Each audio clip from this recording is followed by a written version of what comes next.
محترم سید مظہر حسین شاہ صاحب کاظمی کے سال ثواب کے لیے یہ محفل ہے۔ پیر سید مظہر علی شاہ کاظمی ایک عظیم انسان تھے، پیار اور محبت بانٹنے والے انسان تھے۔ وہ میرے بازرگ بھی تھے اور میرے انتہائی پیارے دوست بھی تھے، اور تقریباً یہ رویہ، یہ خلوص، یہ پیار و محبت ان کی ہر انسان کے ساتھ تھی۔ تو میرا دل کرتا ہے کہ قبلہ صاحب سے اجازت لے کر صرف 3-4 منٹ کی حاضری ان کے ایصال ثواب کے لیے مولا امام حسین علیہ السلام کی شان میں چند ایک اشعار۔ نہ پوچھئے کہ کیا حسین ہے۔ ابھی آپ مصائب امام حسین سن رہے تھے، میرا دل کرتا ہے کہ فضائل امام حسین بھی آپ تک پہنچاؤں۔ نہ پوچھئے کہ کیا حسین ہے، بنا لا الہ حسین ہے۔ خدا کے دیے کا نام خدا، ہر ابتدا کی ابتدا، کرم کی انتہا حسین ہے۔ نہ پوچھئے کہ کیا حسین ہے، کرے جو کوئی ہم سری، کسی کی کیا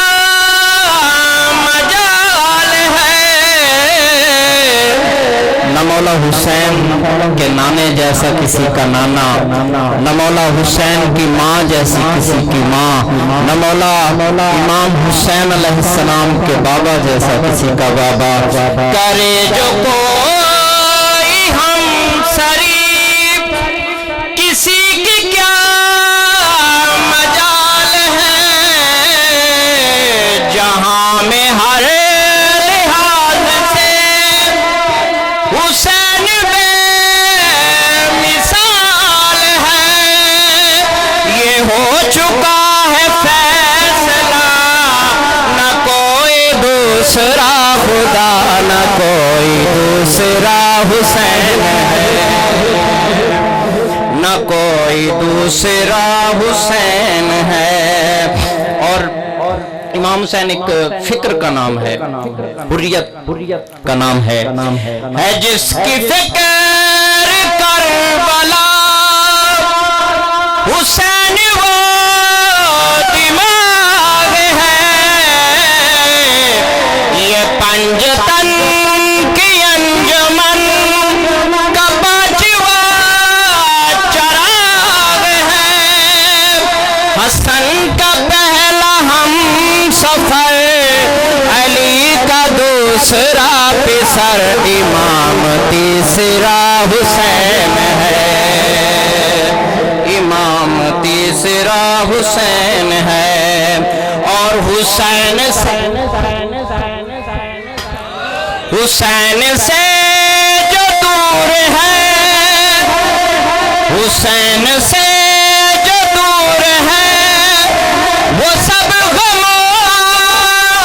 سے چور ہے۔ حسین کے جو پاس ہے، غم جہاں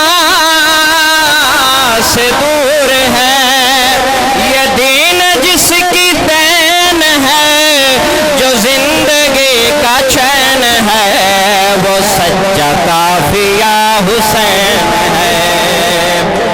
نہ پوچھئے کہ کیا حسین ہے۔ اور قبر میں جب جائیں گے تو پتہ چلے گا کہ حسین کیا ہے۔ فنا کے بعد پھر مجھے نئی حیات مل گئی، فشار سے عذاب سے مجھے نجات مل گئی۔ سوال جب کیا گیا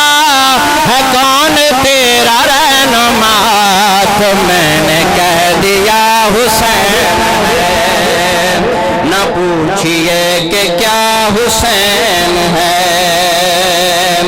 کرو گے در مخالفت غم حسین کی یہاں، جو مخالفت غم حسین کر رہے ہیں ان سے ہے، کرو گے در مخالفت غم حسین کی یہاں،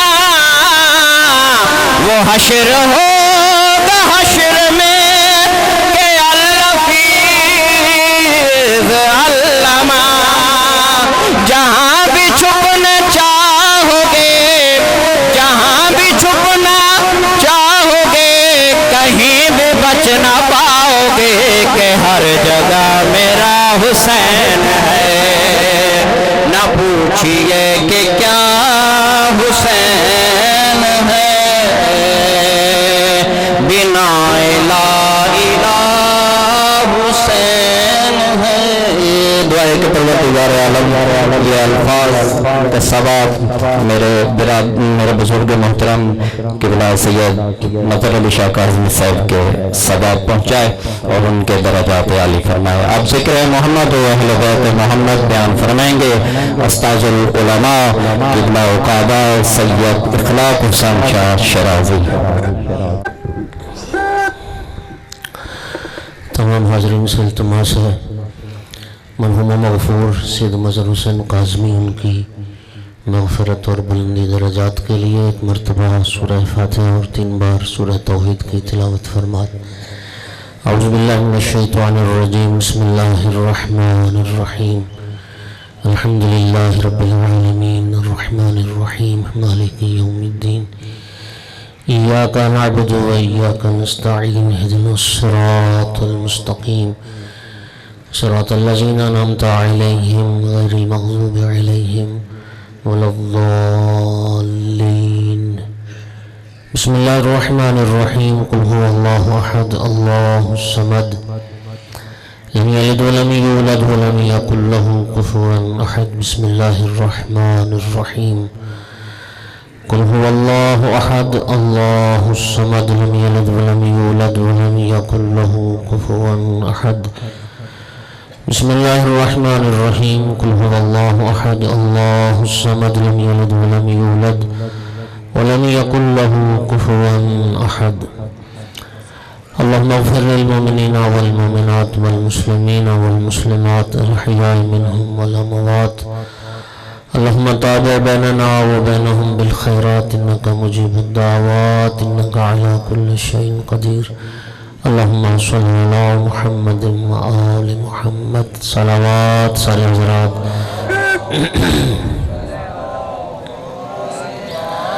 اعوذ باللہ من الشیطان اللعین الرجیم، بسم اللہ الرحمن الرحیم،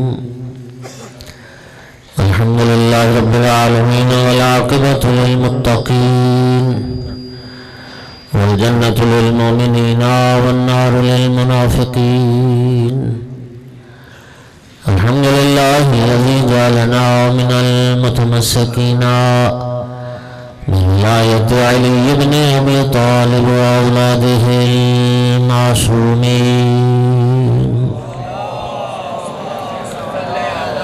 الحمدللہ الذی جعلنا من الباقین علی سید الشہداء وأولادہ وأصحابہ المظلومین۔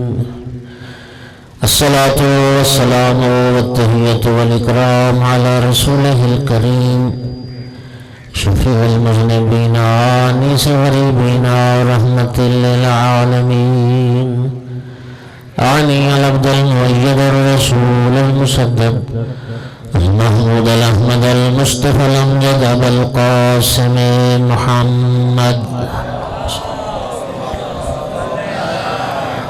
ثم الصلاة والسلام والتحية والإكرام على آله الطيبين الطاهرين المعصومين المنتخبين المنتخبين المظلومين، واللعنة الدائمة على أعدائهم الملعونين من يوم عداوتهم إلى قيام يوم الدين وبعد يوم الدين، أما بعد قال سبحانه وتعالى في كتابه المجيد بسم الله الرحمن الرحيم كل نفس ذائقة الموت وإنما توفون أجوركم يوم القيامة فمن زحزح عن النار وادخل الجنة فقد فاز وما الحياة الدنيا إلا متاع الغرور صلوات صالح حضرات پر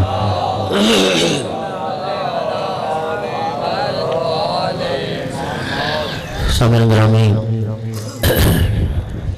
سید بزرگوار سید منیر حسین کاظمی اعلی اللہ مقامہ، ان کے اصال ثواب کے لیے یہ محفل مجلس منعقد کی گئی۔ نبی کریم صلی اللہ علیہ وآلہ وسلم نے ارشاد فرمایا کہ جس طرح تم زندہ افراد ایک دوسرے کو ہدیہ تحفہ بھیجتے ہو، اپنے مرنے والوں کے لیے بھی ہدیہ بھیجو۔ قیل وما الہدیۃ یا رسول اللہ، کسی نے عرض کی یا رسول اللہ مرنے والوں کے لیے کیا ہدیہ بھیجیں؟ تو آقا نے فرمایا نعم الہدیہ الاستغفار، مرنے والوں کے لیے بہترین ہدیہ ان کی مغفرت کی دعا کرنا ہے۔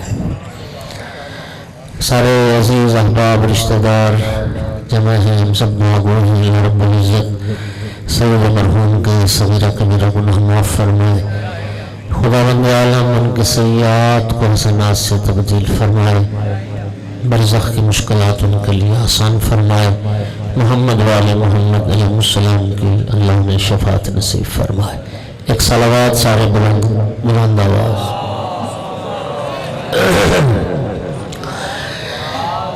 سامعین گرامی، قرآن پاک فرقان حمید سے ایک آیت مجیدہ میں نے تلاوت کی ہے۔ ارشاد رب العزت ہے کل نفس ذائقۃ الموت۔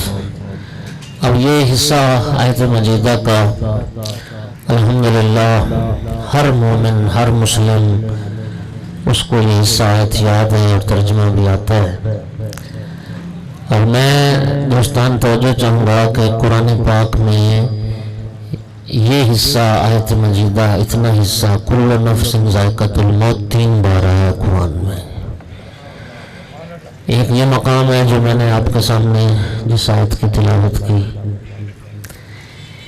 ایک مقام ہے جہاں رب فرماتا ہے کل نفس ذائقۃ الموت ثم الینا ترجعون، ہر انسان نے مرنا ہے اور پھر تم ہماری بارگاہ میں لوٹائے جاؤ گے۔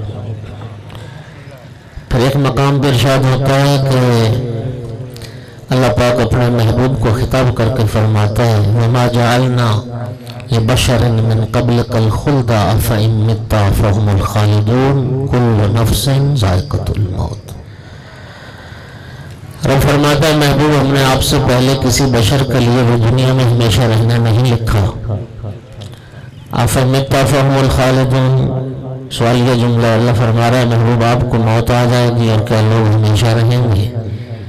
نہیں، فرمایا ایسا نہیں ہوگا، کل نفس ذائقۃ الموت، سب نے مرنا ہے۔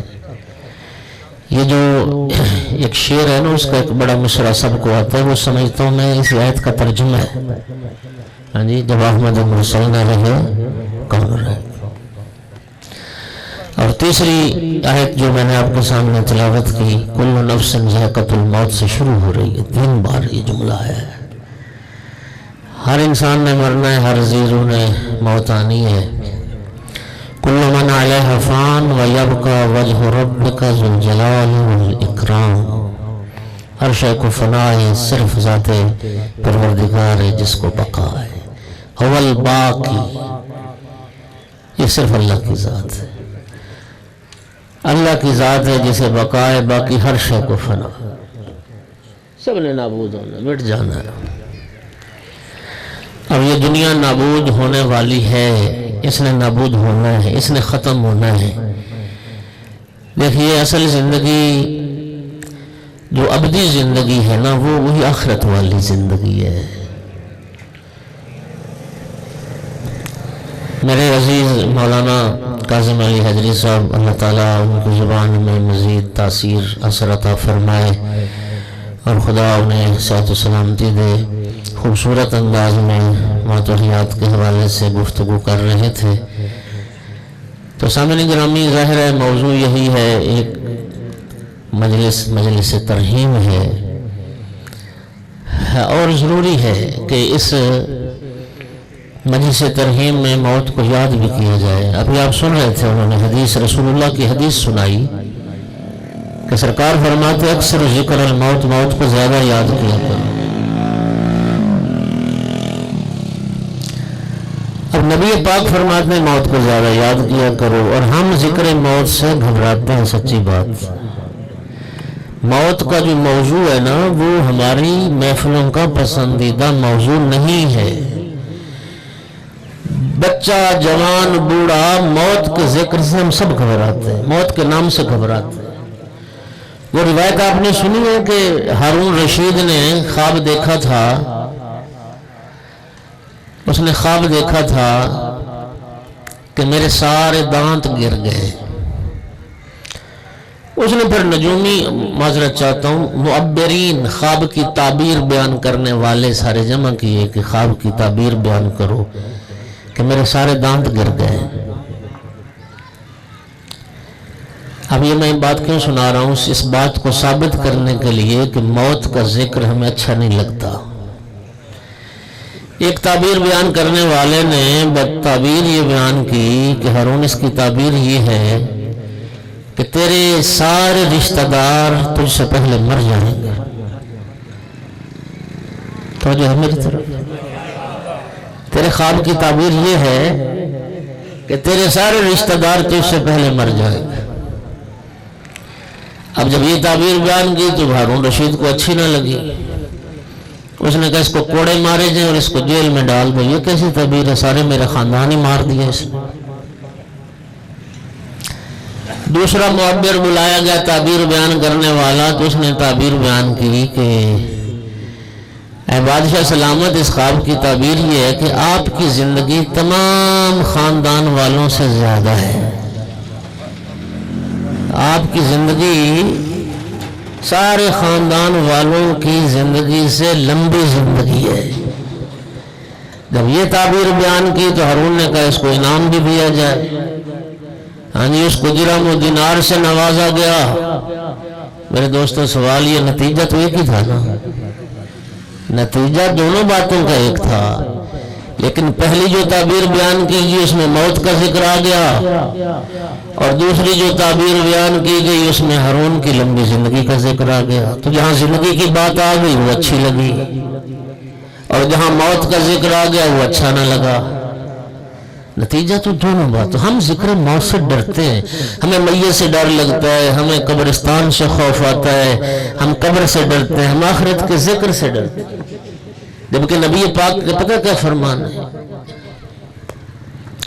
سرکار نے خطبہ دیتے ہوئے ایک جملہ فرمایا، ان هذه القلوب تصدع كما يصدع الحديد۔ نبی مکرم نے فرمایا کہ جس طرح لوہے کو زنگ لگ جاتا ہے نا، دلوں کو بھی زنگ لگ جاتا ہے۔ دل کا زنگ لگنا دلوں کی موت ہے۔ قیل فما جلاؤ یا رسول اللہ، کسی صحابی نے پوچھا یا رسول اللہ اگر دل زنگ آلود ہو جائیں تو دلوں کا زنگ اتارنے کا طریقہ کیا ہے؟ رحمت کل نے فرمایا بذکر الموت و تلاوت القرآن۔ نبی پاک نے فرمایا دو چیزوں سے دلوں کا زنگ اتر سکتا ہے، دو چیزیں مردہ دل کو زندہ کر سکتی ہیں، ایک موت کو یاد کرنے سے، دوسرا تلاوت قرآن کرنے سے۔ اب میرے دوستو ایمان سے بتائیے، ناراض نہ ہوئیے، ایک سوال کرنے لگا ہوں۔ اگر میں سارے شرفاء تشریف فرما ہوں، میں سوال کروں کہ ہر بندہ صرف اپنا جائزہ لے کہ کتنا عرصہ ہو گیا مجھے قرآن کھولے ہوئے، کتنا عرصہ ہو گیا مجھے تلاوت قرآن کیے ہوئے، ذہن پہ زور دے کے بتا سکتے ہو آخری بار تم نے قرآن کب پڑھا تھا؟ آخری بار تم نے قرآن کی تلاوت کب کی تھی؟ قرآن کا تو لغوی معنی ہی ہے سب سے زیادہ پڑھی جانے والی کتاب۔ میرا بھائی نہ موت کو یاد کرتے ہیں نہ تلاوت قرآن کرتے ہیں، دل مردہ نہیں ہوں گے تو کیا ہوگا؟ ضمیر مردہ نہیں ہوں گے تو کیا ہوگا؟ نبی کریم تو فرماتے ہیں تلاوت قرآن مردہ دلوں کو حیات عطا کرتی ہے، اور ذکر موت ہے، تذکرہ موت ہے جو مردہ دلوں کو زندگی عطا کرتا ہے۔ یاد رکھنا میرے دوستو، موت کا اللہ نے ایک وقت مقرر فرمایا، لا یستاخرون ساعتا ولا یستقدمون۔ رب قرآن میں فرما رہا ہے کہ اس میں تو ذرہ برابر تقدیم و تاخیر نہیں ہے، جو وقت رب نے لکھ دیا وہ تو آ ہی جانا ہے۔ یاد رکھیے، ایسا نہیں ہے کہ موت کو یاد کرنے سے موت وقت سے پہلے آ جائے گی اور یاد نہیں کریں گے تو موت ٹل جائے گی، ایسا نہیں۔ موت اپنے وقت پہ آئے گی۔ ہاں ایک فائدہ ہوگا، موت کو یاد کریں گے تو موت کے لیے تیار ہو سکیں گے، آمادہ ہو سکیں گے، اور موت کو یاد نہیں کریں گے تو اچانک غفلت میں مارے جائیں گے۔ اس لیے نبی پاک فرماتے ہیں، حدیث مبارک ہے، دل میں کئی بار موت کو یاد کرو، ہر نماز کے بعد موت کو یاد کرو کہ مرنا ہے، یہ دنیا چھوڑ کے جانا ہے۔ پھر انسان جو ہے نا غافل نہیں رہتا، موت کو یاد کرنے والا غافل نہیں رہتا۔ میرے محترم سامعین، کل نفس ذائقۃ الموت، ہر انسان نے مرنا ہے۔ پھر کیا ہوگا؟ مر گیا، ختم نہیں، کہانی ختم نہیں ہوگی۔ انما توفون اجورکم یوم القیامہ، پھر ایک دن آئے گا جسے قیامت کہتے ہیں۔ قیامت کے نام بہت سارے ہیں، یوم الدین بھی کہتے ہیں، یوم الحساب بھی کہتے ہیں، یوم القیامہ بھی کہتے ہیں، جی متعدد نام ہیں قرآن پاک میں۔ ایک روز جزا ہے، ایک حساب کتاب کا دن ہے، ایک دن اللہ نے رکھا ہے جس دن خدا فرما رہا ہے انما توفون اجورکم یوم القیامہ، پورا بدلہ تمہارے اعمال کا تمہیں دیا جائے گا جس دن، اس دن کو قیامت کہتے ہیں۔ اور قیامت آنی ہے۔ قیامت دیکھیں، ہمارے اصول دین میں یہ عقیدہ ہے قیامت کا۔ جو قیامت کا قائل نہیں، مبدا و معاد کا قائل نہیں، وہ مسلمان ہی نہیں ہے۔ جو قیامت کا عقیدہ نہیں رکھتا وہ مسلمان ہی نہیں۔ ہر مسلمان کا عقیدہ ہے کہ ایک دن آنا ہے، رب نے قرآن میں فرمایا ہے، نبی پاک نے فرمایا ہے، آنا ہے۔ موت فنا کا نام نہیں ہے۔ ابھی آپ سن رہے تھے حیدری صاحب سے، اللہ اکبر، وہ اقبال نے کیا خوبصورت کہا تھا، شاعر مشرق نے کہا تھا، موت کو سمجھے ہیں غافل اختتام زندگی، موت کو سمجھے ہیں غافل اختتام زندگی، یہ ہے شام زندگی صبح دوام زندگی۔ اقبال کہتا ہے غافل لوگ ہیں جو یہ سمجھتے ہیں کہ موت زندگی ختم ہو جانے کا نام ہے، نہیں۔ کہتا ہے اقبال دو زندگیاں، ایک دنیا کی زندگی، ایک آخرت کی زندگی۔ دنیا کی زندگی کی شام کا نام موت ہے، ابدی زندگی کی صبح کا نام موت، جی۔ اور پھر جو وہ آخرت کی زندگی ہے نا، وہ ابد الآباد کی زندگی ہے، وہ ختم نہ ہونے والی زندگی ہے۔ اقبال نے اس کو بھی ایک دوسرے انداز میں بیان کیا کہ تیرے آزاد بندوں کی نہ یہ دنیا نہ وہ دنیا، یہاں مرنے کی پابندی وہاں جینے کی پابندی۔ وہ جو ابدی زندگی ہے، اصل زندگی وہ ہے ابد الآباد تک۔ یہ کیا زندگی، وہ کیا کسی شاعر نے کہا تھا کہ ایک صلوات تو پڑھو ذرا سارے حضرات،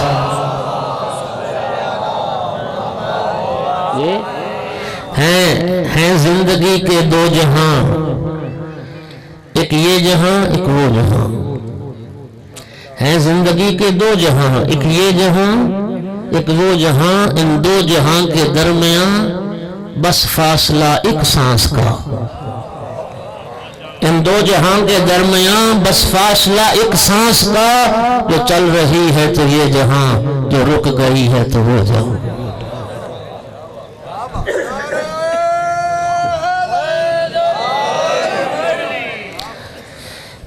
اصل وہ زندگی ہے۔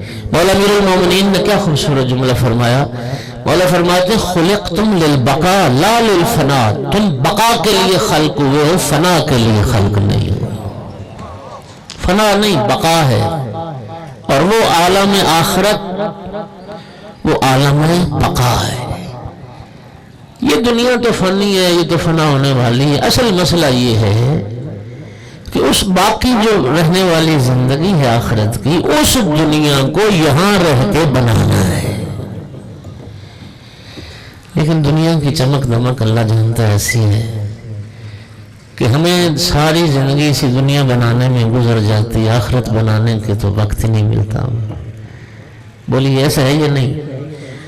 بچہ دنیا میں آیا، پہلے پڑھائی لکھائی کرتا ہے، پھر کئی سال اپنے تعلیم و تربیت میں گزرتے ہیں، پھر جا کے کوئی نوکری لگ گئی، کاروبار ہو گیا، پھر اپنی شادی کی فکر ہو گئی، پھر گھر بنانے کی فکر ہو گئی، اس مرحلے سے گزرا تو پھر بچے ہو گئے، پھر بچوں کے آگے سوچنے لگ گئے، تو بندہ اسی میں دنیا میں رہ جاتا ہے، اپنی آخرت کی فکر ہی نہیں کرتا بنانے کا۔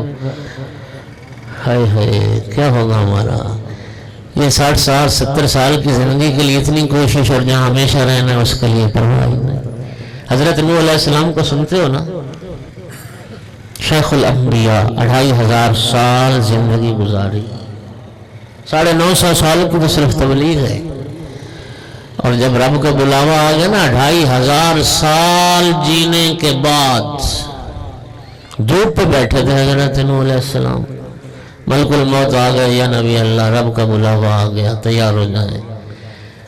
عرض کی ملک الموت اتنی اجازت دیتا ہے میں ذرا سائے میں چلا جاؤں، چھاؤں میں آ جاؤں، اجازت مل گئی، دھوپ سے اٹھ کے نا سائے میں آ گئے کہ اب میری روح تو قبض کر لے۔ ملک الموت نے پوچھا یا نبی اللہ اتنی لمبی زندگی پائی، اس زندگی کو کیسا پایا؟ 2500 سال، کہنا آسان ہے۔ حضرت نوح فرمانے لگے بس مجھے تو یوں ہی لگتا ہے دھوپ سے اٹھ کے سائے میں آئے ہوں۔ یا نبی اللہ اتنی لمبی زندگی پائی، رہنے کے لیے کوئی اچھا گھر نہ بنایا، کوئی پختہ گھر نہ بنایا،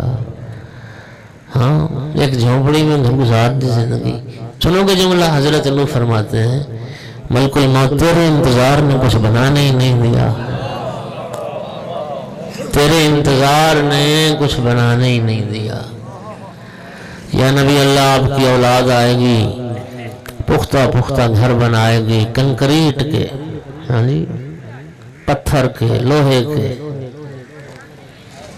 فرمانے لگے شاید ان کی زندگی زیادہ ہوگی، انہوں نے دنیا میں زیادہ جینا ہوگا۔ فرمایا نہیں یا نبی اللہ زیادہ نہیں، یہی 60-70 سال کی اوسط زندگی اب رہ گئی نا جی ہماری۔ اللہ جانتا ہے، روایت کہتے حضرت نوح علیہ السلام حیران ہو گئے، فرمایا 60-70 سال کی زندگی کے لیے اتنے لوہے کے، پتھر کے، کنکریٹ کے مکانات، فرمایا اتنی زندگی تو رب کے ایک سجدے میں گزاری جا سکتی ہے جی۔ سب اللہ اکبر، بلند آواز سے جواب نہیں سارے حضرات، اللہ آپ کو سلامتی دے یار۔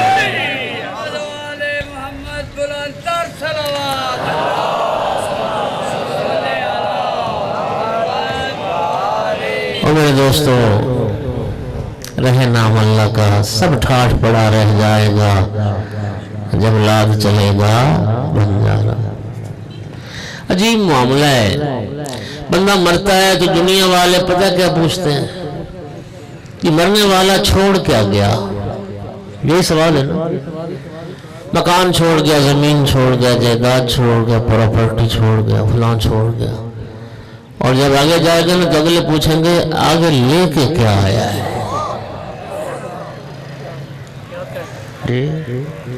آگے لے کے کیا ہے؟ آگے کے لیے کیا بھیجا؟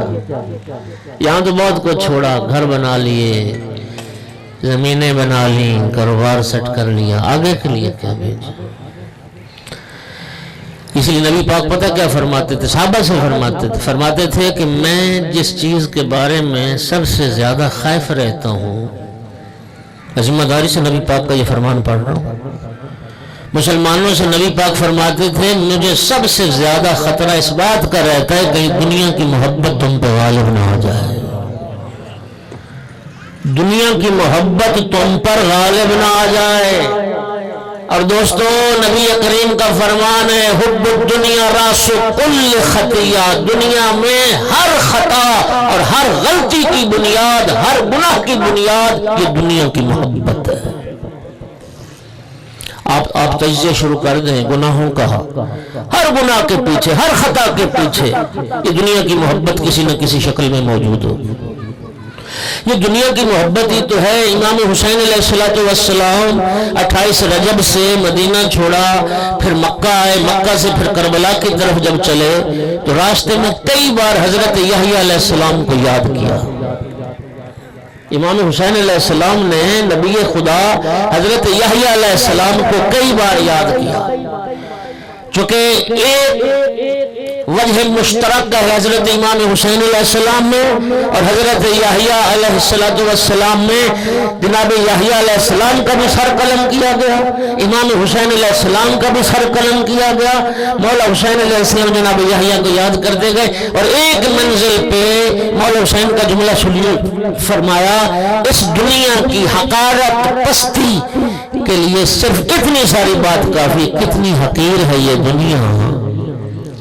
مولا کی دلیل سنیے، مولا حسین علیہ السلام فرمایا کتنی حقیر ہے یہ دنیا کہ بنی اسرائیل کی ایک زانیہ اور فحشہ عورت کو راضی کرنے کے لیے یحییٰ جیسے نبی کا سر قلم کر کے بھیجا۔ کتنی پست دنیا، کتنی حقیر دنیا کہ جس دنیا میں ایک زانیہ عورت کی خوشنودی کے لیے، ایک زن فحشہ کو راضی کرنے کے لیے ایک نبی خدا یحییٰ علیہ السلام کا سر کاٹ کے بھیجا گیا، یعنی تاکہ وہ زن فحشہ راضی ہو جائے۔ کیا ہے یہ دنیا؟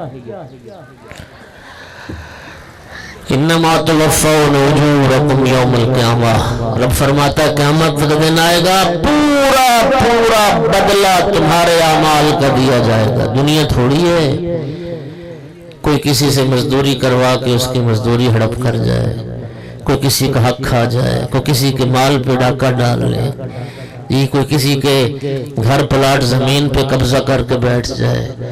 ہاں، پورا بدلہ تمہیں تمہارے اعمال کا دیا جائے۔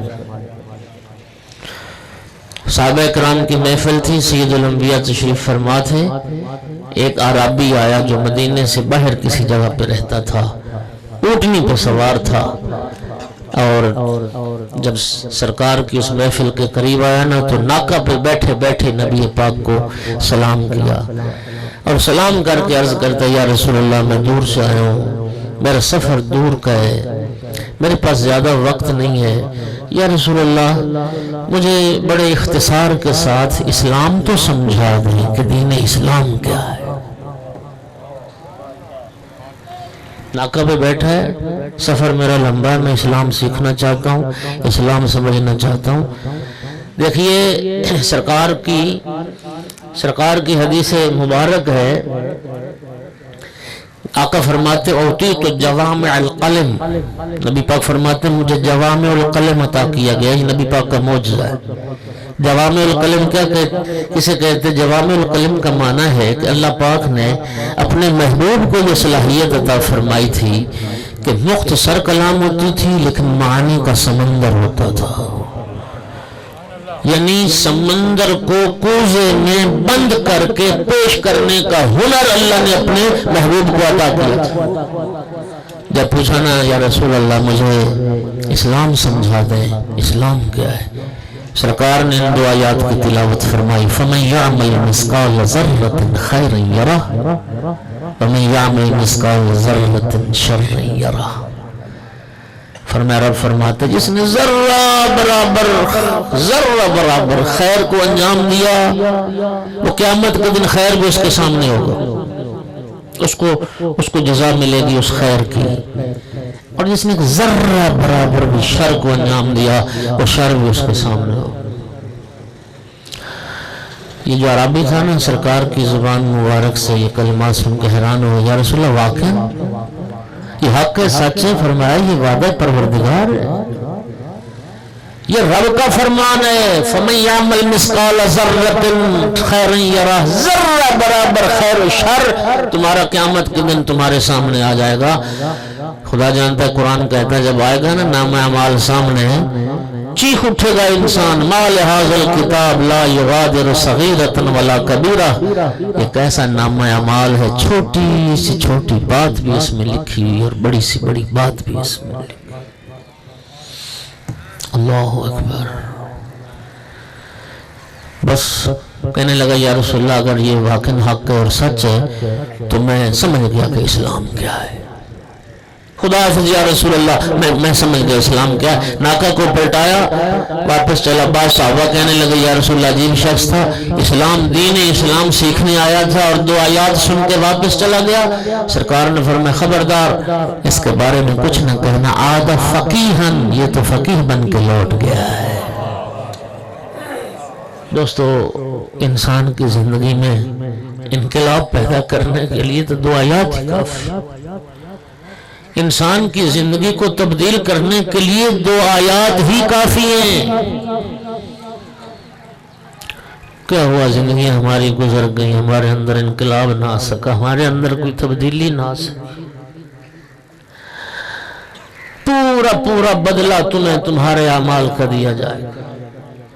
اور دوستو، ایک بات یاد رکھیے، اللہ رب العزت نے نہ 2 طرح کے حقوق ہماری گردنوں پر رکھے ہیں، بلکہ مولا سجاد علیہ السلام نے جو فرمایا، آج تک ہم یہی سنتے آئے کہ 2 طرح کے حقوق ہیں، حقوق اللہ اور حقوق العباد، لیکن مولا سجاد علیہ السلام فرماتے نہیں، 3 طرح کے حقوق ہیں، حقوق اللہ، حقوق العباد اور حقوق النفس۔ کچھ اللہ کے حق ہیں ہماری گردن پر، کچھ بندوں کے حق ہیں ہماری گردن پر، کچھ ہماری اپنی ذات اور اپنی جان کے حق ہیں ہمارے اوپر۔ مولا سجاد علیہ السلام کا جہاں ایک صحیفہ سجادیہ مولا نے چھوڑی کتاب دعاؤں کا خزانہ اور ذخیرہ، وہاں پر امام مولا سجاد علیہ السلام کا ایک چھوٹا سا رسالہ، رسالۃ الحقوق، اس رسالۃ الحقوق میں میرے آقا نے نفس کے حقوق بھی بیان کیے۔ مولا فرماتے ہیں تیری آنکھوں کا بھی حق ہے، تیرے کانوں کا بھی حق ہے، تیری زبان کا بھی حق ہے، تیرے ہاتھوں کا بھی حق ہے، تیری صحت کا بھی حق ہے، تیری جوانی کا بھی حق ہے۔ انسان کی اپنی ذات کے، میرے اعضاء و جوارے کے بھی مجھ پر حقوق ہیں، پھر اللہ کے بھی کچھ حقوق ہیں، اور پھر اللہ کے بندوں کے بھی حقوق ہیں۔ میں مطالعے کی ذمہ داری کے ساتھ یہ بات عرض کر رہا ہوں، دوستو یقین فرمائیے، اسلام ہمیں یہ کہتا ہے کہ اللہ کے حقوق سے بھی زیادہ اہم وہ بندگان خدا کے حقوق ہیں۔ اس لیے کہ اگر بندگان خدا کے حقوق کو اگر آپ نے پامال کیا تو پھر یاد رکھو، جب تک صاحب حق معاف نہیں کرے گا اللہ بھی معاف نہیں کرے گا۔ آپ نے ساری زندگی نماز نہیں پڑھی، ساری زندگی روزہ نہیں رکھا، آپ نے حج نہیں کیا، یہ رب کے حقوق ہیں، یہ اللہ کے حقوق ہیں۔ وہ کریم معاف کر دے، کوئی اس سے پوچھنے والا نہیں، اور وہ غفور الرحیم ہے، وہ معاف کرنے والا ہے اور معاف کر دے گا۔ لیکن بندگان خدا کا حق کسی نے غصب کیا تو یاد رکھو پھر وہ رب معاف نہیں کرے گا جب تک حقدار اپنا حق معاف نہ کرے۔ اور میرے محترم سامعین، اللہ آپ کو سلامتی کرے، نبی کریم کا گزر ہوا کسی مقام سے گندم کا ڈھیر لگا تھا، لوگ بڑے جمع تھے۔ سرکار نے پوچھا کیا ہوا؟ یا رسول اللہ فلاں شخص مر گیا اور وہ وصیت کر کے گیا تھا میرے گھر میں جو گندم ذخیرہ ہے، سٹور ہے نا، میرے بعد وہ فقراء میں تقسیم کر دی جائے۔ نبی کریم نے ایک دانہ گندم کا اٹھایا اس ڈھیر سے اور فرمایا کہ اگر مرنے والا اپنے ہاتھ سے یہ ایک دانہ خیرات کر گیا ہوتا نا، اس ڈھیر سے بہتر تھا جو اس کے مرنے کے بعد خیرات کیا جا رہا ہے۔ مولا امیر المومنین علیہ السلام کا بھی جملہ ہے نہج البلاغہ میں، مولا فرماتے ہیں ہر مرنے والے کی یہ تمنا تو ہوتی ہے نا میری اولاد میرے بعد مجھے یاد رکھے۔ آپ کی خواہش نہیں؟ آپ کی بھی خواہش ہے نا، میری بھی خواہش ہے میری اولاد نیک ہو، ہم مر جائیں ہمیں پھر بھی یہ اس کریم کا کرم ہے کہ ہمارے مرنے کے بعد بھی نامہ اعمال بند نہیں ہوتا، پھر بھی نیکیاں پہنچتی رہتی ہیں، پھر بھی وہ کیا رب فرماتا ہے نقتب آثار، ہم آثار بھی لکھتے ہیں۔ نیکی چھوڑ گیا تو اس کا بھی سلسلہ جاری رہتا ہے، صدقہ جاریہ اگر چھوڑ گیا تو نیکیاں تیرے نامہ اعمال میں درج ہوتی رہیں گی، لکھی جاتی رہیں گی۔ سامنے گرامی قدر، عرض یہ کرنا چاہ رہا تھا یہ جو بندگان خدا کے حقوق ہے نا، یہ جب تک صاحب حق معاف نہ کرے یہ پروردگار بھی معاف نہیں کرے گا۔ وہ کریم ہے، ارحم الراحمین ہے، وہ اپنا حق معاف کر دے، معاف کر دے۔ کسی کا حق نہ کھانا، کسی کے حق پہ ڈاکہ نہ ڈالنا، کسی کے حق میں ظلم نہ کرنا، صاحب حق کا حق لوٹا دو۔ اور وہ رب کریم جو اپنے حقوق معاف کرے گا، توجہ کرنا، وہ بھی معاف کرے گا بشرطے کہ کوئی گناہگار توبہ کر لے، رب سے معافی مانگ لے تو معاف کرے گا۔ اگر معافی نہیں مانگو گے تو رب معاف کیسے کرے؟ اور یہ ماہ رجب المرجب ہے، نبی پاک نے فرمایا یہ استغفار اور توبہ کا مہینہ ہے۔ اس مہینے میں کثرت سے استغفار کرو، کثرت سے پڑھو استغفر اللہ واسألہ التوبہ، استغفر اللہ واسألہ التوبہ۔ اور یاد رکھنا میرے جوانوں، دوستو، بھائیو، عزیزو، توبہ ہمارے معاشرے میں ایک سوچ ہے، لوگوں میں ایک فکر ہے جو 100% غلط فکر ہے۔ شاید لوگ یہ سمجھتے ہیں کہ توبہ کا تعلق زندگی کے آخری حصے سے ہے، بڑھاپے کو پہنچیں گے تو پھر توبہ کر لیں گے۔ یاد رکھنا، میں شرعی ذمہ داری کے ساتھ عرض کر رہا ہوں، مسئلہ شریعت عرض کر رہا ہوں۔ گناہ ہوتے رہتے ہیں، ہم گناہگار لوگ ہیں۔ گناہ سرزد ہو جانے کے بعد توبہ کرنا واجب ہے۔ پتہ نہیں میں سمجھا پایا یہ بات نہیں۔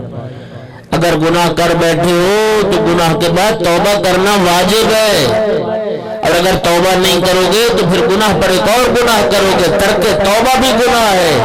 اور یاد رکھنا، توبہ کا وجوب فوری ہے، فوراً توبہ واجب ہے۔ توبہ کا تعلق زندگی کے اس حصے سے نہیں ہے کہ جس حصے میں جا کے انسان سے گناہ کی طاقت ہی ختم ہو جائے۔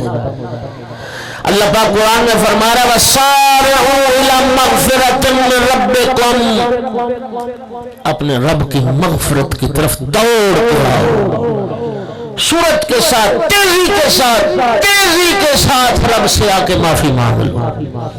گناہ کر بیٹھو، معافی مانگ لو۔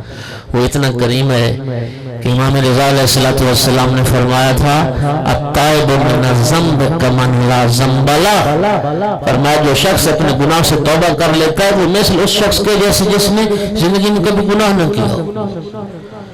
گناہ سے توبہ کرنے والا ایسے ہی ہے جس نے کبھی زندگی میں گناہ نہ کیا۔ اس کریم کا کرم نہیں تو اور کیا ہے جی؟ وہ غافر الخطایا ہے، وہ گناہوں کو معاف کر دیتا ہے بشرطے کہ کوئی معافی مانگے۔ جوانوں، کیا ہو گیا؟ گناہ کر بیٹھا، معافی مانگ، پھر گناہ ہو گیا، پھر معافی مانگ۔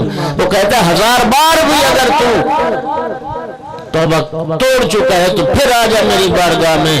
وَقُلْ يَا عِبَادِيَ الَّذِينَ وَقُلْ يَا عِبَادِيَ الَّذِينَ وَقُلْ يَا عِبَادِيَ الَّذِينَ جی اسرفوا علی انفسہم لا تقنطوا من رحمت اللہ، محبوب میرے ان بندوں سے کہہ دو جنہوں نے گناہ کر کے اپنے نفسوں میں ظلم کیا، میری رحمت سے کبھی مایوس نہ ہو، کبھی مایوس نہ ہو۔ وہ اتنا مہربان ذات ہے۔ ان اللہ یحب التوابین، اللہ توبہ کرنے والوں سے محبت کرتا ہے، توبہ کرنے والوں سے اللہ پیار کرتا ہے۔ اور نبی کریم صلی اللہ علیہ وآلہ وسلم نے فرمایا ما من شیء احب الی اللہ من شاب تائب، اللہ رب العزت کو سب سے زیادہ محبوب ہے وہ جوان جو جوانی میں توبہ کرے۔ سب سے زیادہ محبوب ہے وہ جوان جو جوانی میں توبہ کرے۔ اللہ کی معصیت سے بچو، رب کی نافرمانی سے بچو، کوشش کرو رب کی اطاعت ہو، رب کی بندگی ہو، رب کی فرمانبرداری ہو۔ مجھے ایک بڑی خوبصورت بات یاد آ رہی ہے، آپ الحمدللہ سارے احباب متوجہ بیٹھے ہیں۔ دیکھیے، جوانی کو داغدار کیے بغیر جوانی کی منزل سے گزر جانا یہ کار یوسفی ہے، یہ کار یوسفی۔ حضرت یوسف علیہ السلام جانتے ہو، قرآن میں سارا قصہ موجود ہے جی۔ غلام تھے، بکے، بکے۔ عزیز مصر نے بازار اس جو غلام جہاں بکتے تھے اس بازار سے حضرت یوسف کو خریدا۔ اچھا پھر مشکلات دیکھیں، اس عزیز مصر کے غلام رہے، ہاں جی، پھر زندان بھی جانا پڑا، اور پھر یہ سارا واقعہ زلیخا کا واقعہ آپ کو یاد ہے۔ حضرت یوسف علیہ السلام کے دامن عصمت پہ تہمت لگانے کی کوشش کی، بچے نے گہوارے میں گواہی دی یوسف کی صداقت کی، جی عزیز مصر کی بیوی تھی، زندان میں ڈال دیا، 7 سال زندان میں گزارے، پھر زندان سے رب نے نکالا، پھر ایک وقت وہ آیا کہ خود حضرت یوسف عزیز مصر بن گئے، اور وہ اس وقت جو زلیخا تھی، زلیخا اصل نام ہے، ہم زلیخا کہتے ہیں، زلیخا جو تھی وہ نابینا ہو گئی تھی، بوڑھی ہو گئی تھی۔ جب حضرت یوسف بن گئے نا عزیز مصر، شاہی سواری حضرت یوسف کی گزر رہی تھی، سارا مصر استقبال کے لیے نکلا ہوا تھا، یہ زلیخا بھی اس مجمع میں موجود تھی۔ جب جناب یوسف علیہ السلام کی سواری سامنے سے گزری نے اس نے ایک جملہ کہا، کہتی الحمدللہ الذی جعل الملوک لمعصیتہم عبیدا وجعل العبیدا لطاعتہ ملوکا، لطاعتہم ملوکا، کہتی تمام تعریفیں اس اللہ کے لیے جس نے اپنی نافرمانی کی وجہ سے بادشاہوں کو غلام بنا دیا، اور تمام تعریفیں اس اللہ کے لیے جس نے غلاموں کو اپنی اطاعت کی وجہ سے آج بادشاہ بنا دیا، جس نے بادشاہوں کو نافرمانی کی وجہ سے غلام بنا دیا، اور تمام تعریفیں اس اللہ کے لیے جس نے غلاموں کو اپنی اطاعت کی وجہ سے بادشاہ بنا دیا۔ میرے جتنے محترم سامعین تشریف فرما، ایک جملہ اور کہنے کو جی چاہ رہا ہے۔ گناہگار تو تھی زلیخا، جو تھی شراب پینا پلانا پیشہ تھا، حضرت یوسف کو تہمت لگائی، جناب یوسف نبی خدا کو زندان اور جیل میں بھجوایا، گناہگار تھی، توجہ چاہ رہا ہوں، گناہگار تھی، سادہ بڑھیا نہیں تھی، گناہگار بڑھیا تھی،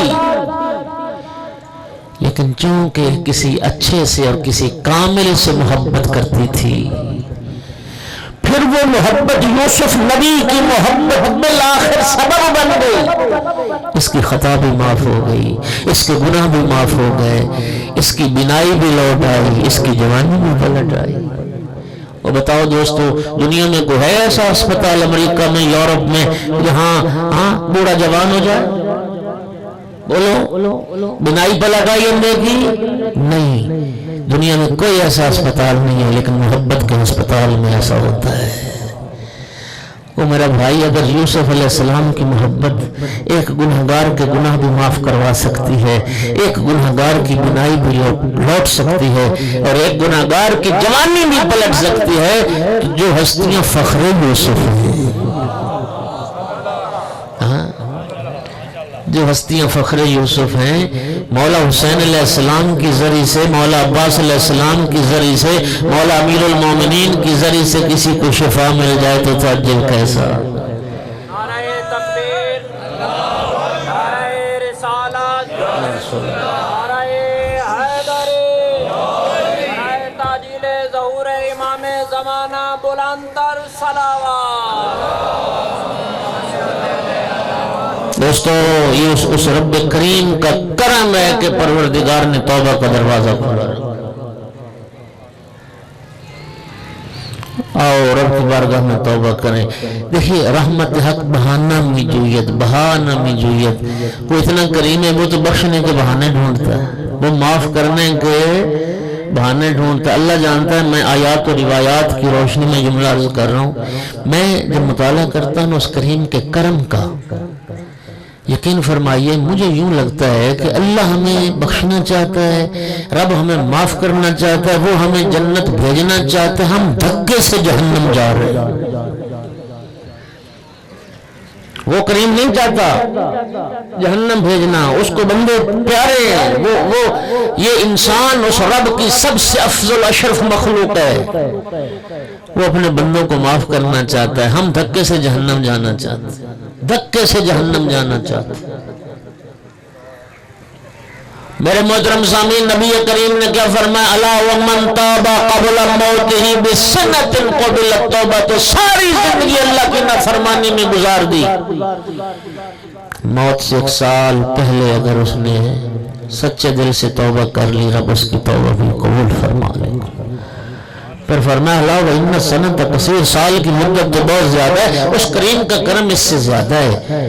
الا وَمَن تَابَ قَبْلَ الْمَوْتِ بِشَهْرٍ قُبِلَتْ تَوْبَتُهُ، اتنا کریم ہے تو 50 60 70 سال کی زندگی بھی اگر اللہ کی نافرمانی میں گزار چکا نا، مرنے سے 1 مہینہ پہلے اگر تو نے توبہ کر لی، رب تب بھی تیری توبہ قبول کر لے۔ پھر نبی پاک نے فرمایا نہیں اس کے کرم کی تو کوئی حد ہی نہیں، مہینے کی مدت بھی زیادہ۔ الا ومن تاب قبل موتہ بیوم قبلت توبۃ، مرنے سے 1 دن پہلے بھی کسی نے توبہ کر لی، رب اس کی توبہ بھی قبول۔ پھر فرمایا نہیں 1 دن کی مدت بھی زیادہ، اس کا کرم بہت وسیع ہے۔ الا ومن تاب قبل موتہ بلحظۃ قبلت توبۃ، 1 لحظہ موت سے پہلے بھی اگر کسی نے سچی توبہ کر لی، رب اس کی توبہ قبول۔ اور میرے دوستو، اللہ اکبر، یا رسول اللہ،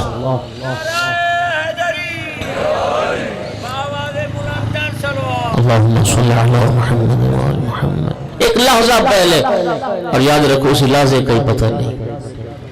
اذکروا موتاکم بالخیر، نبی پاک نے فرمایا مرنے والوں کو خیر اور نیکی کے ساتھ یاد کیا کرو۔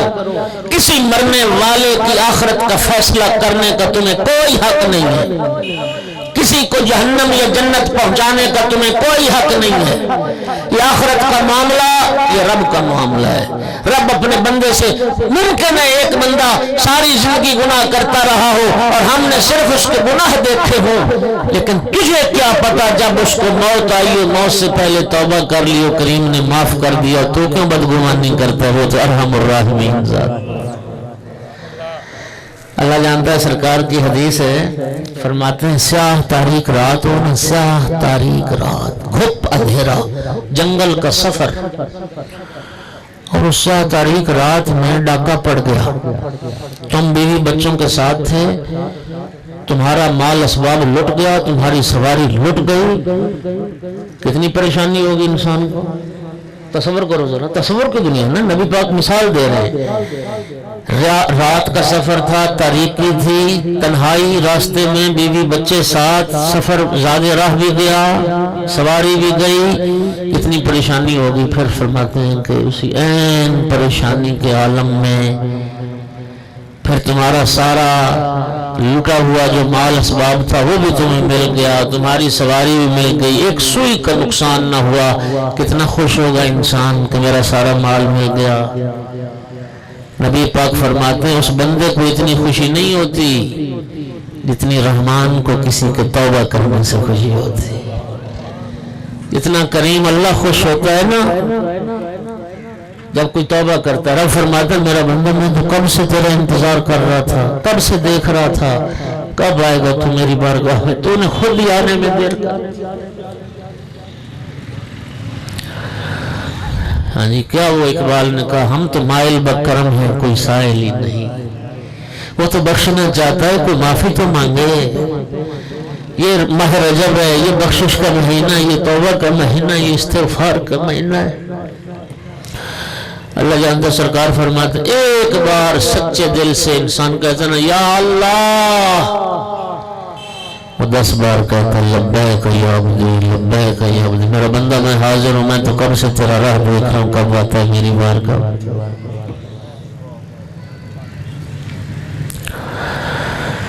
بندگان خدا کے حقوق، توفون انما توفون اجورکم یوم القیامہ، پورا بدلہ تمہارے اعمال کا دیا جائے گا۔ اس کے بعد جو رب نے فرمایا ذرا سارے سنیں گے، بڑی اہم حصہ ہے آیت مجیدہ کا۔ اس میں اللہ پاک نے نا کامیابی کا بتایا ہے کہ قیامت کے دن کامیاب انسان کون ہے؟ دوستو میں یہ سمجھتا ہوں کہ دنیا میں جتنے بھی افراد ہیں نا، ہر بندے کے نزدیک کامیابی کا ایک میزان معیار الگ ہے۔ ایک سیاستدان وہ سینٹ کا چیئرمین بن جانے کو ہی کامیابی سمجھتا ہے، کوئی M N A M P A بن جانے کو کامیابی سمجھتا ہے، کوئی کسی وزارت کو کامیابی سمجھتا ہے۔ جی دنیا میں زاویہ نگاہ مختلف ہے۔ میں چاہتا ہوں میرا گھر بن جائے، میری کوٹھی بن جائے، میری نوکری لگ جائے۔ آؤ میرے سارے محترم سامعین سنو، رب کسے کامیابی کہتا ہے؟ اللہ فرماتا ہے فَمَنْ زُحْزِحَ عَنِ النَّارِ وَأُدْخِلَ الْجَنَّةَ فَقَدْ فَازَ، جس کو جہنم سے بچا لیا گیا اور جنت داخل کر دیا گیا وہی شخص ہے جو کامیاب۔ جو جہنم سے بچ گیا یہ اصل کامیابی ہے، جہنم سے بچ جائے اور جنت پہنچ جائے یہ اصل کامیابی ہے۔ قرآن نے کیا کہا؟ جس کو جہنم سے بچا لیا گیا، جنت داخل کر دیا گیا، کامیاب ہے۔ میرے انتہائی پیارے معزز محترم سامعین گرامی، شیعہ سنی کے ہاں یہ حدیث پیغمبر موجود ہے۔ اگر شیعہ سنی کے ہاں یہ حدیث موجود نہ ہو تو میں آپ کا مجرم ہوں۔ ایک حدیث پڑھنے لگا ہوں سرکار کی، جس میں سید الانبیاء نے بھی قیامت کے دن کامیاب ہونے والوں کا تعارف کروایا ہے۔ اس آیت کے ساتھ اس حدیث کو ملائیے۔ سرکار دو عالم نے مولا علی علیہ السلام کو خطاب کر کے فرمایا تھا یا علی انت و شیعتک هم الفائزون یوم القیامہ، یا علی قیامت کے دن تم بھی کامیاب ہے، تیری راہ پر چلنے والے بھی کامیاب۔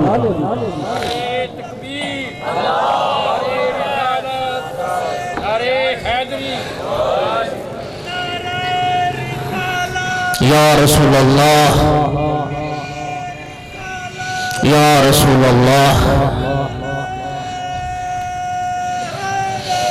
یا علی۔ توجہ ہو گیا حضرات؟ میرے انتہائی محترم سامعین، خوش نصیب ہے وہ انسان جس کا علی امام۔ اگر سیاستہ میں یہ حدیث موجود نہ ہو تو میں مجرم ہوں، اب میں آقا کی دوسری حدیث پڑھنے لگا۔ معتبر حدیث نہ ہو تو میں قصوروار ہوں۔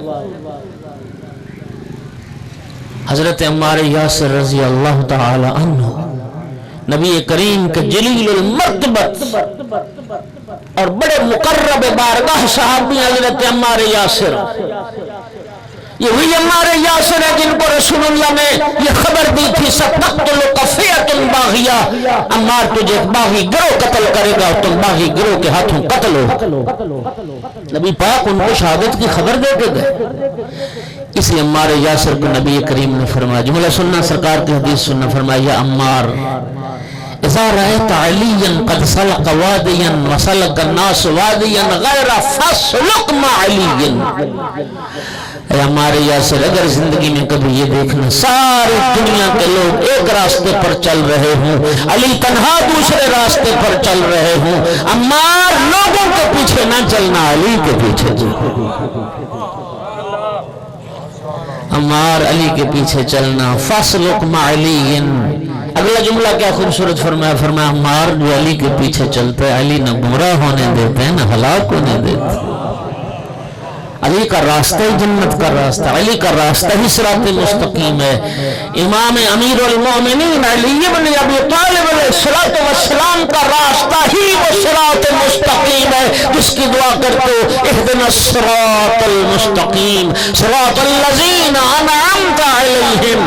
بتا محمد و آل محمد پر رب کے انعام ہیں یا نہیں؟ میرے اللہ اس صراط مستقیم پر چلا جو ان لوگوں کا راستہ ہے جن پر تیرے انعام ہے، جن پر تیری نعمتیں ہیں، نہ کہ ان کا راستہ جن پر تو غضبناک ہوا۔ اللہ آپ کو سلامتی عطا کرے میرے دوستو، بس میں ختم کر رہا ہوں۔ فَمَنْ زُحْزِحَ عَنِ النَّارِ وَأُدْخِلَ الْجَنَّةَ فَقَدْ فَازَ۔ کیا فرمایا قرآن میں؟ جس کو جہنم سے بچا لیا گیا اور جنت داخل کر دیا گیا وہی شخص ہے جو حقیقت میں کامیاب ہے۔ اور پھر اس کے بعد فرمایا فَمَا الْحَيَاةُ الدُّنْيَا إِلَّا مَتَاعُ الْغُرُورِ۔ یہ دنیا کی زندگی دھوکہ ہے، اس دھوکے میں نہ آنا، اس دھوکے میں محبتیں بانٹو، نفرت نہ کرو، نفرت کی دیواریں ختم کرو، شیر و شکر ہو جاؤ۔ خدا ایک، نبی ایک، قرآن ایک، قبلہ ایک، رمضان ایک، عبادت کا طریقہ ایک۔ خدا کے لیے چھوٹے چھوٹے نظریاتی اختلافات کی بنیاد پر نہ کسی کو کافر کہو، نہ کسی کو جہنم میں پہنچاؤ۔ رب کی رحمت بہت وسیع رحمت ہے۔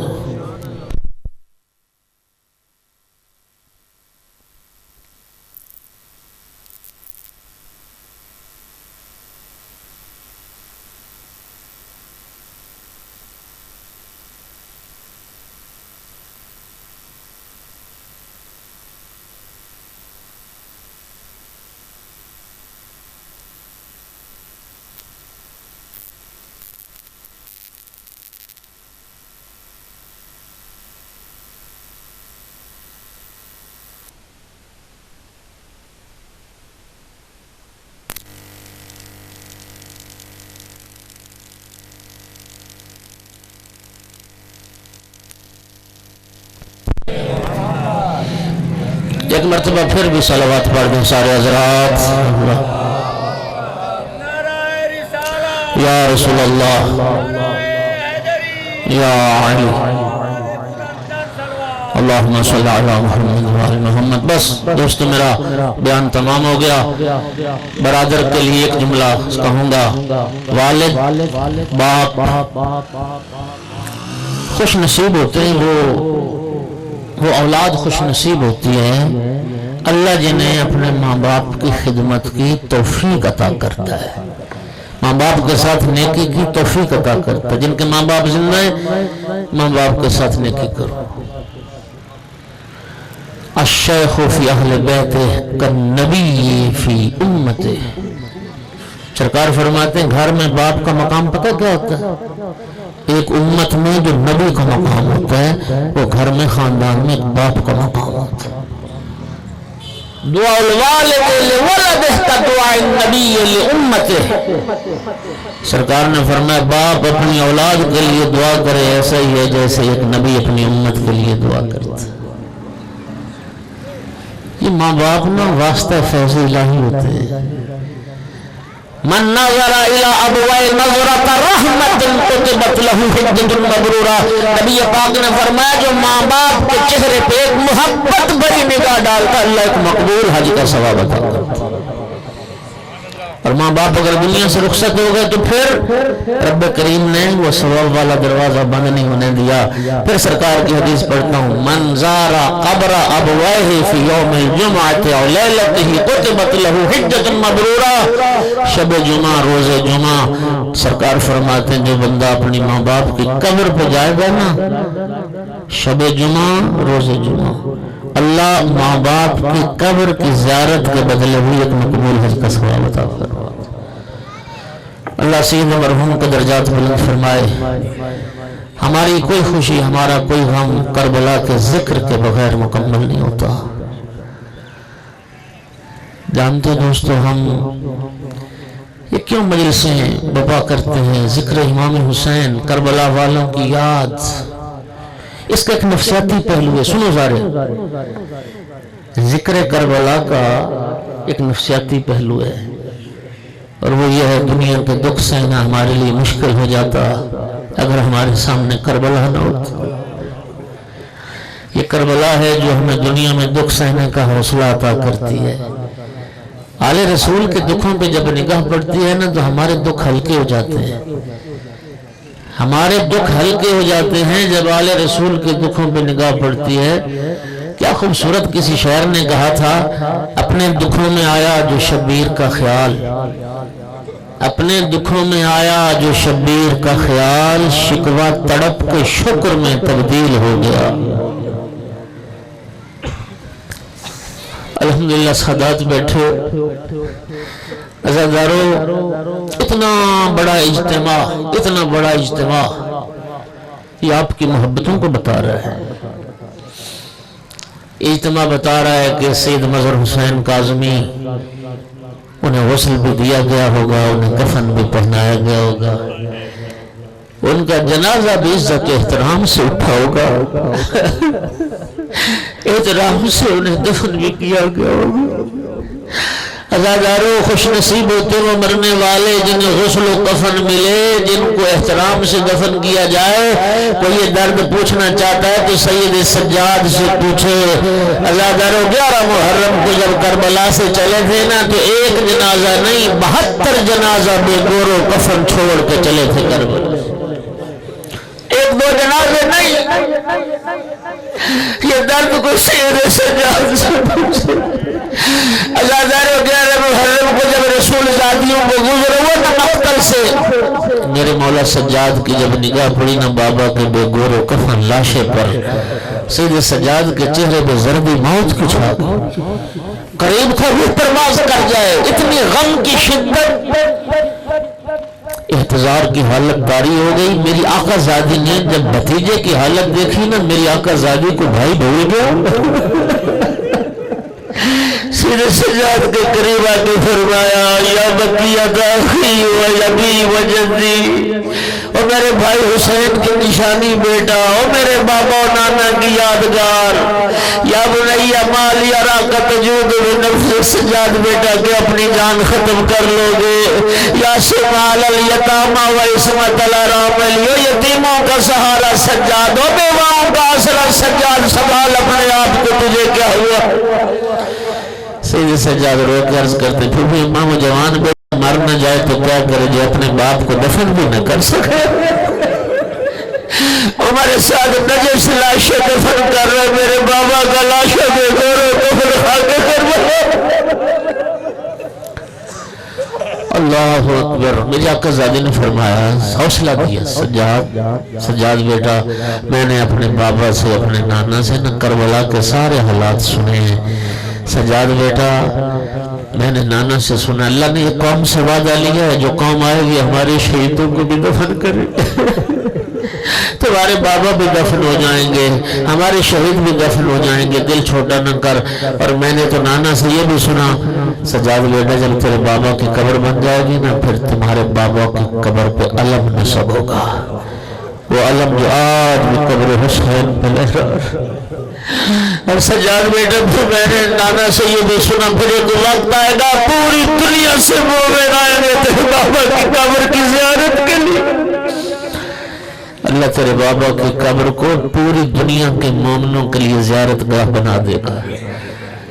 خدا اس کرونا کی وبا سے نجات عطا فرمائے، جب تک زندگی رہے معرفت کے ساتھ بار بار والی کربلا کی زیارت نصیب کرے۔ حضرت سید سجاد کو سنبھالا۔ میں دوستو ہمیشہ عرض کیا کرتا ہوں، لوگ اس پڑھے لکھے دور میں بھی لوگ اعتراض کرتے ہیں، شیعہ روتے ہیں۔ میرے دوستو یاد رکھنا مذہب سے تعلق نہیں ہوتا، احساسات سے تعلق ہوتا ہے۔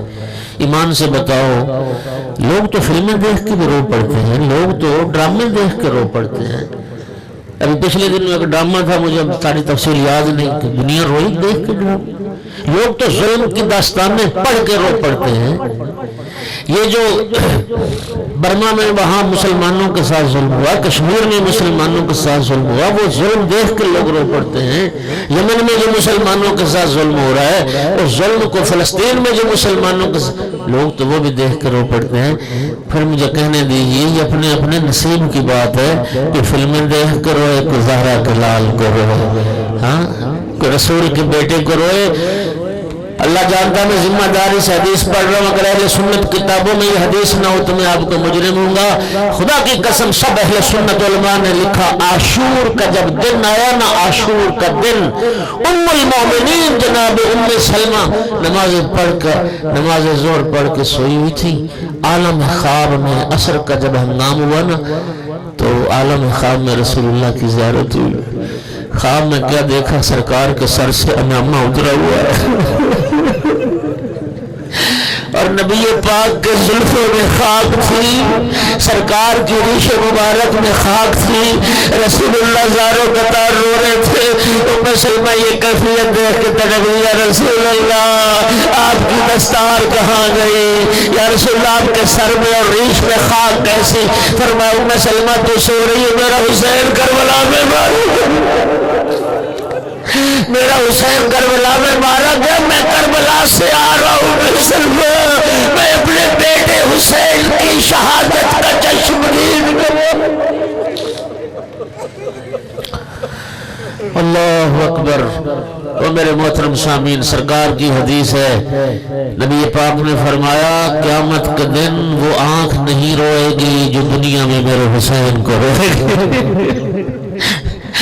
بس میں آخری جملہ کہنے لگا ہوں، آپ انصاف کرنا، سارے شیعہ سنی بھائی بیٹھے، انصاف آپ پہ چھوڑا، بتائیے گا کہ یہ بات پڑھ کے سن کے نہ روئے انسان تو کیا کرے؟ خدا کی قسم کلیجہ پھٹتا ہے۔ سید سجاد کو تو حوصلہ دیا، لیکن جب خود میری آقا زادی آئی نا بھائی کی لاش پہ، جناب فضہ سے فرمایا اما فضہ تو جاؤ عمر ابن سعد کے پاس اور ابن سعد سے جا کے کہہ دے علی کی بیٹی کہتی ہے اگر تو ہمارے بھائیوں کو دفن نہیں کرتا ہمیں اجازت دے ہم بھائیوں کو دفن اللہ مسلمان نے مجھے بتاؤ کائنات میں کبھی بہنوں نے بھی بھائیوں کی قبریں بنائی؟ نبی کی بیٹی تھی، لاش نبی کے بیٹے حسین کی تھی اور نبی کی بیٹی ابن سعد سے اجازت مانگ رہی تھی، ابن سعد مجھے اجازت دے دے میں اپنے بھائی کو دفن کروں۔ جناب فضہ پیغام لے کے گئی، عبادت ہو جائے گی اگر یہ جملہ سن لو گے۔ پیغام لے کے گئی، ابن سعد علی کی بیٹی کہتی ہے نبی کی بیٹی اجازت مانگتی ہے اگر تو ہمارے شہیدوں کو دفن نہیں کرتا نا ہمیں بعد میں کوفہ لے جانا، پہلے ہمیں بھائیوں کو دفن کرنے کی اجازت دے دے۔ آزادارو یہ سننا تھا، ابن سعد حرام زادہ کہتا فضہ جا اپنی آقا زادی سے کہہ دے لاشیں تو مسلمانوں کے دفن کیے جاتے مہر نبوت کا سوار حسین علی و بطول کا دل بند، لاشا بے گور و کفن خاک کربلا پہ پڑا رہا۔ الا لعنت اللہ علی القوم الظالمین وسیعلم الذین ظلموا ایام انقلب ینقلبون۔ ربنا تقبل منا انک انت السمیع العلیم۔